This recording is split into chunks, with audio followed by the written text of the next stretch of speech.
It was a night the Spanish opposition had been dreaming for the last 4 years. The Conservatives won the regional and local elections with a nearly 800,000 vote lead compared to Prime Minister Pedro Sanchez's Socialist Party. The Prime Minister's party and its leftist allies in the coalition government received a resounding defeat, which points to a turning point in the direction of Spanish politics. Controversial issues like the transgender law, the reform of the criminal code related to sex offences, and the privileges afforded to the convicted Catalan independent leaders and Basque separatists took their toll on Sanchez's coalition government, which had been betting on good performance of the economy as its selling point. Celebrations amongst victorious Conservatives were soon cut short.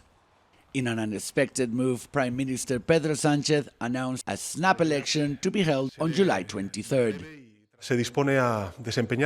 Our country is preparing to carry out a very important responsibility in this geopolitical context that Europe is experiencing, and it is the rotating presidency of the Council of the European Union.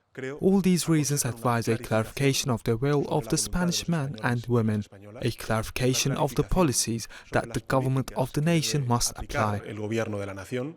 The opposition framed these local elections as a referendum of Pedro Sanchez's management of the government, but the rise of the far-right party Vox will force the Conservative People's Party farther from the center ground and allow extremists into Spanish institutions.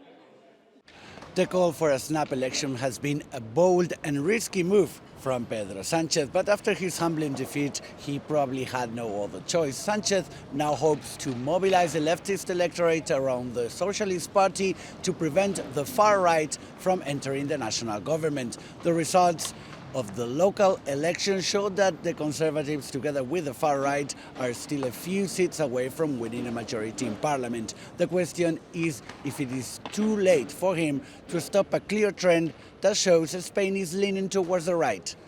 In Madrid, Jaime Velazquez, TRT World.